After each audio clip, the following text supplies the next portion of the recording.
katatad, gagawa na naman tayo ng order natin yung pangalawang pangalawang umorder sa atin. Yung una, natapos na natin, no? Ayan. Ngayon, ang gagawin natin yung sa pangalawang nag-order naman sa atin, pangalawang isa nating kasuki na nagtitiwala sa ating kakayahan at saka servisyo natin. Yung mga tatad, gagawa na natin siya ng order.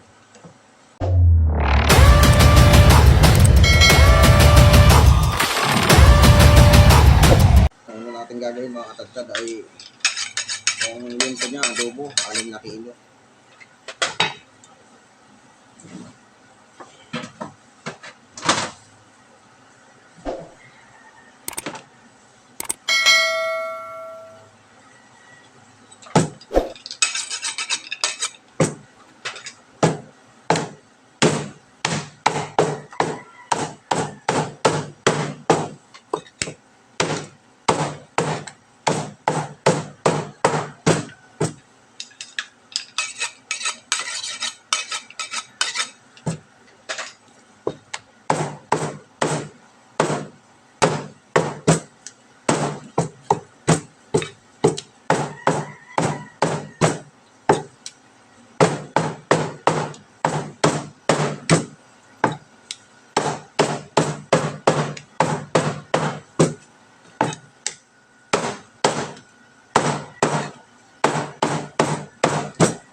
Ito naman na gagawa natin ng order mga tatad.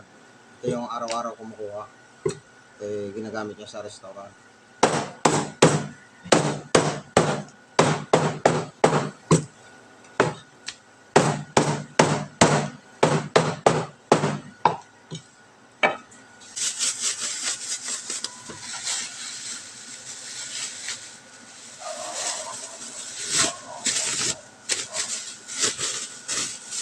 Wow!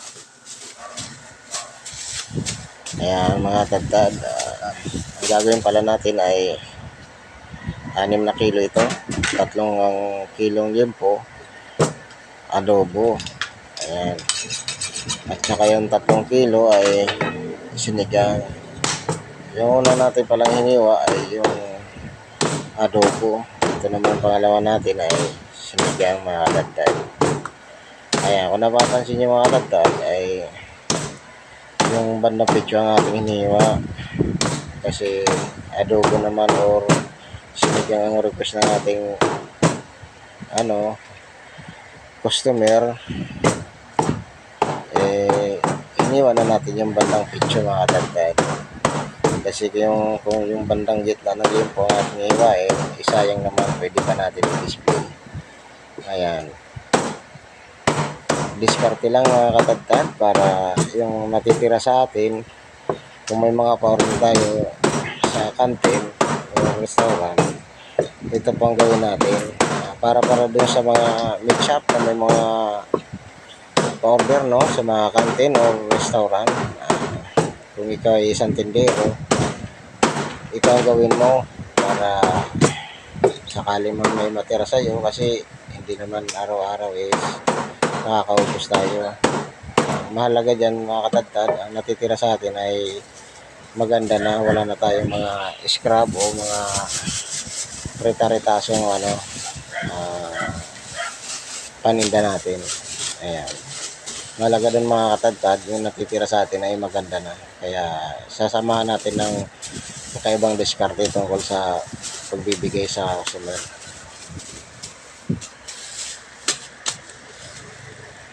Ayan mga katatad, tapos na natin yung 6 na kilo. Tapos na tayo na ngayon, ang gagawin na naman natin mga katatad ay igado. Ayan, sa pagpili naman ng hiwa natin pang igado, ganun pa rin mga katatad, kukunin pa rin natin yung mga tutaso natin yan, mga tinabas or mga mga ating mga trinim, Dito kasi talaga sa pagtitinda ng baboy ay nagtitrim tayo, no? Kaya kung makikita nyo mga katadtad, nagtitrim tayo dyan. Yung mga trinim natin, yun ang hiwain natin. Para kung sakaling may matira sa atin, ay malinis, no? Wala na tayong dapat intindihin pa mga katadtad. Talagang maganda na yung natira sa atin. Ayan, saka dyan sa nakikita nyo mga katadtad ay maganda na yung bigay natin. Ayos na yung natira sa atin, no? Ayan. Hiwain na natin ng pangigado ito mga katadtad. Ayan, para pala sa mga baguhang tindero dyan o butcher. Ito pala, ganito pala kung maghiwa ng ating igado or strips, no? Ayan, ganito lang mga katadtad. Dito naman sa hinihiwa natin na ito, strips, kung tawagin o igado. Marami pong pwedeng luto dyan. Pwede po natin yung Bicol Express, igado. Yan, pangunahin talaga luto dyan, igado. Or pang sahog sa pansit, yan, pwede na rin yan. O, lalo pa yung pansit bato. Meron din kasi sa atin nagpapa-slice na ganyang slice, pero pang sahog nila yan sa pansit bato. Ayan mga katadtad, para dyan sa mga baguhan, no? Sana mayroon naman kayong idea o nagkaroon naman kayo ng konting kaalaman tungkol sa pag-i-slice ng igado o pag-i-slice ng mga powder nyo, kung tamang diskarte para sa mga i-slice nyo para sa canteen o restaurant. Ayan, lalong-lalo na doon sa mga handaan, no? Kasi siyempre pag may mga okasyon na may mga nag-order sa atin ng ganong karami at saka mga ganong slice. Ngayon mga katadtad, dito pala, no, sa dami na ng hiniwa natin ay talagang medyo naramdaman natin na nangalay na dito ang ating braso. Kaya hiwa ng ating mga powder. Kung napapansin nyo kayo mga katadtad ay napakarami na nating nahiwa. May kita siguro mga 50 kilos yun. Ganito talaga dito mga katadtad sa akin area. Pag sa tuwing Sabado Linggo ay marami tayong mga powder. Kaya medyo napapalaban din talaga tayo sa tantaran. Ayan, para sa mga bugang pala dyan magtitinda or tindero o kaya butcher, no? Shoutout po sa inyong lahat. Ako'y nasa mabuti kayong kalagayan sa mga oras na ito mga katadtad. Sa magpagpalang umaga pala mga katadtad. Araw na naman ng linggo mga katadtad. Napapalaban na naman tayo dito mga katadtad. Kung napapansin niyo mga katadtad ay nag-iisa lang talaga ako dito sa aking tindahan.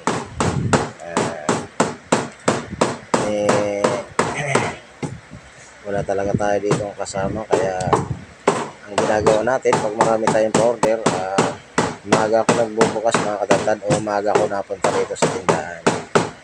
Kasi gusto ko pagka sapit ng liwanag ay tapos na tayo sa ating mga order at nakapag-display na rin tayo para sa ating paninda. Mga katadtad, tapos na tayo sa igado. Ayan, shoutout na lang po mga katadtad. Sundan nyo na lang ito hanggang dulo. Salamat po sa inyong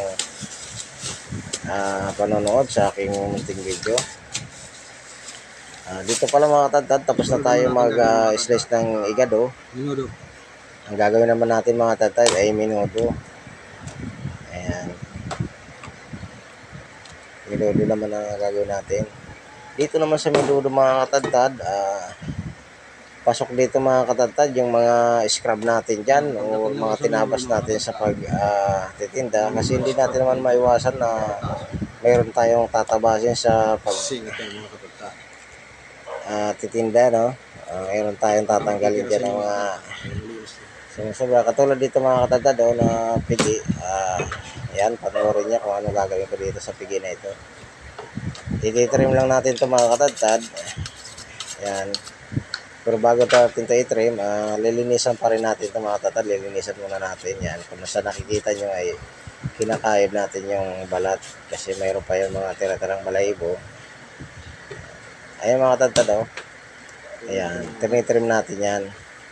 Kasi itong part na itong mga tatad, ito yung karamihan na pag dinisplay mo yan ay karamihan ng customer ayaw yan kasi yung titingnan ay parang ano daw mga tatad, tigas daw. Tambak mo ng diskarte ah. Ayan. Yan ang pagkakalam ng karamihan customer niyan mga tatad. Dumating pala yung Ayaw nila niya kay galing sa ating kabilang matigas ang pagkakalam nila dyan kasi pigi. Pag sinabing pigi daw, medyo may katigas. Pero nakadepende naman yan sa tatad. pagluluto mga katagtad. Nasa pagluluto na rin yan. Pero siyempre, masusunod pa rin. Ayan, sa mga nakikita nyo mga katagtad ay napakaganda na maging matitira sa atin kung sakali. No? Ayan. Ganito ang gawin nyo sa pagtitinda ng baboy mga katagtad. Nasa sa inyo na rin kung gagayahin ito. Pero ito ang diskarte ko mga katagtad. Pag may mga pa-order ako, ayan, tinitrim ko lahat ng mga pigi natin or kasim. Ayan. Kasi ang sa akin lang naman mga katagtad, kung may matitira man o sakali, maganda na yung natira sa akin. Hindi na ako mahirapan magtinda. Ayan, mga katagtad pala yung Tanggal pala ng bias mga tatad. bias. Sa iba, hindi to Dito pala kasama. sa bias mga katagtad, meron din Ganito, iba-ibang ano, ang pagtanggal, no? ayan. Naiiwan ko dun sa pigi. Ito lang kinukuha nila.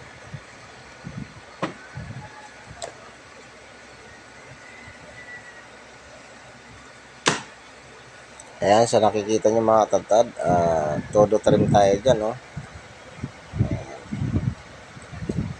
Ganyan lang ang diskarte ko mga katagtad tungkol sa pag-i-slice ng ating mga pa-order, pang canteen or pang restaurant. Ayan, sa nakikita nyo mga katagtad, ay talaga napakaganda kung sakaling may matitira sa atin. Ayan mga katagtad, umpisa na natin yung pag-i-slice ng minodo mga katagtad.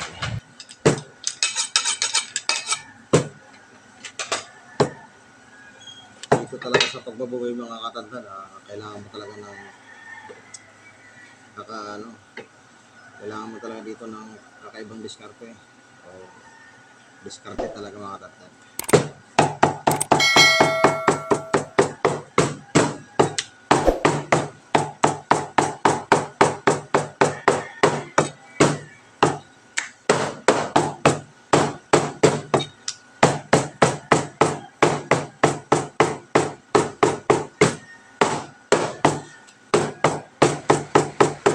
Ayan mga katagtad,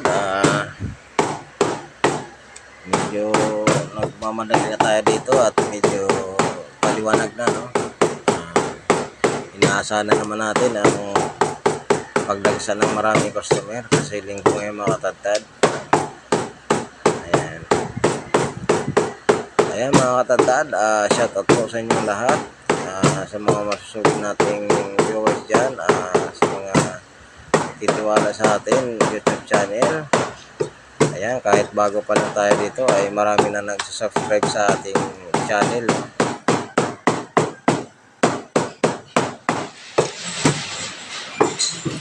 Mag-aalasin ko ng pala mga katandad, bukas ng kabilang tindahan na ako.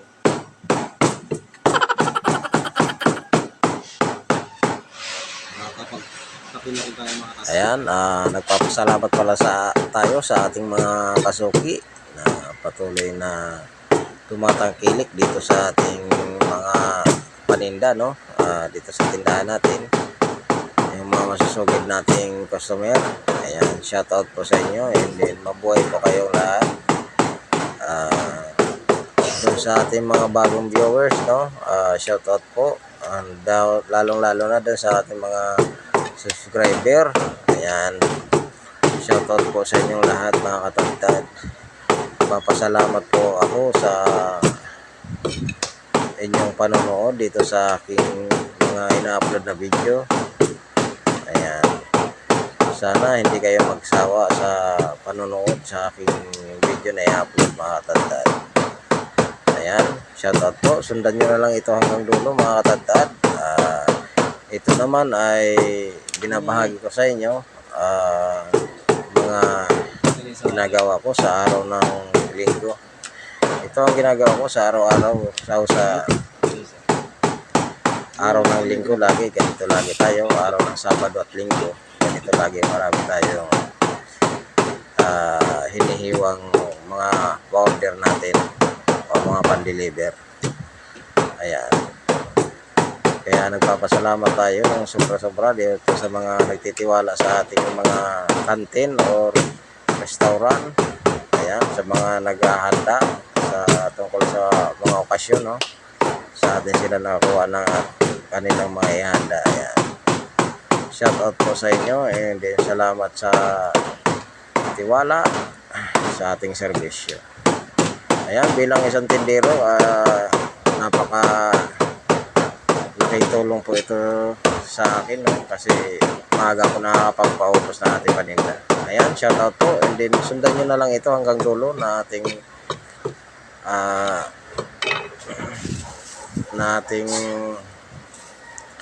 video. Naway may maitulong na naman ito sa inyo, makakaroon kayo ng dagdag kaalaman tungkol sa pag-slice ng ating mga order.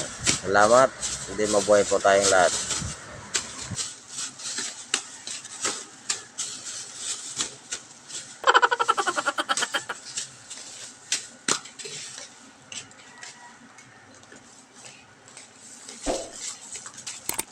Shoutout eh. Bilis ah.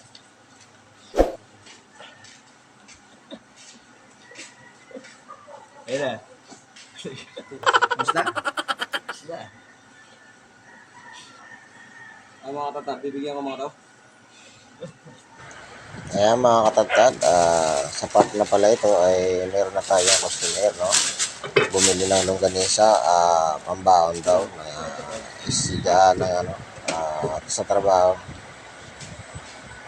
Dito naman mga katagtad ay may sumunod tayong customer, bumili ng 1 kilong pang-igado rin ang hiwa nito mga katagtad. Kumuha rin siya ng kunting atay para dito ihalo nila sa kanyang igado. Ayan mga katagtad, iniiwanan natin siya ng igadong hiwa, no? Katulad ng hiniwa natin kanina na order ng ating customer sa restaurant. 3 kilo po yung hiniwa natin kanina na igado or strips. Ganyan ang hiwa ng strips mga katagtad. Kung napapansin nyo, dati mga katagtad, bago ako maghiwa dyan ay ini-slice ko pa ng manipis muna bago. Ngayon, nakuha ko ang technique na pwede pa lang ganito, sa pag-cut mo na lang doon sa malaki, pwede mo na lang medyo manipis ang cut mo, pwede mo na rin siyang hiwain ng igado. Sa nakikita nyo mga katagtad, gano'n lang po sa pag-hiwa. Kasi kung i-slicein mo pa naman bago hiwain ang igado, matatagalan tayo mga katagtad. Ayan pala yung atay na pinahiwa niya, no? Ihalo ko sa igado. Ayan, salamat sa unang customer natin dito, no? Ayan.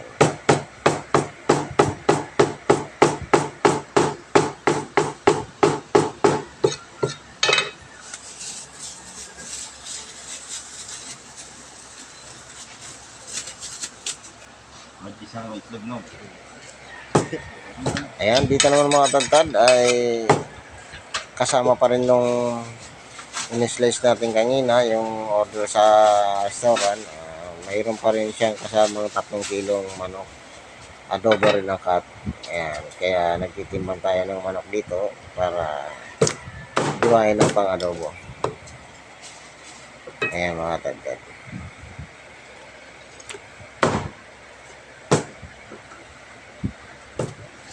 Ayan, para pala dun sa mga baguhan, no?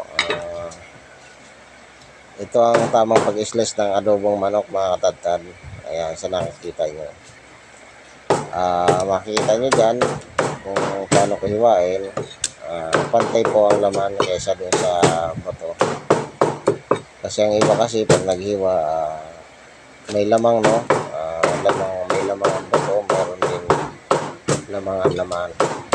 Kaya dito sa slice natin na ito, makikita nyo, pantay ang ano yan. Pantay ang laman, pantay ang part na may bato.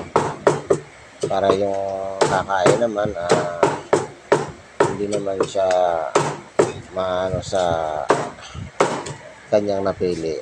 Talagang pantay ang kanyang nakuha. Ay mga tatad, shout out na lang po sa inyong lahat, lalo din sa mga subscriber natin, viewers, no? Ayan, sa mapagpalang umaga na naman ngayong araw ng linggo. Ayan, hanggang dito na lang muna mga katatad. Salamat sa inyong panonood, and then God bless po. Ayan.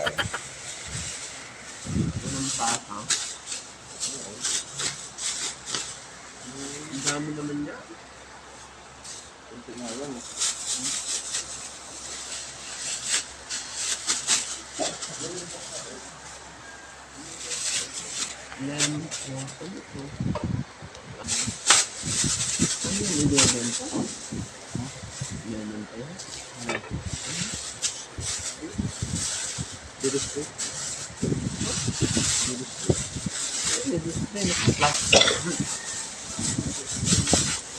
May dahang ka ba ng sila?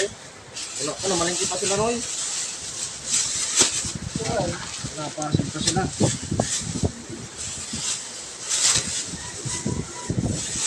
Kapag ka lang... Ayaw, di ma.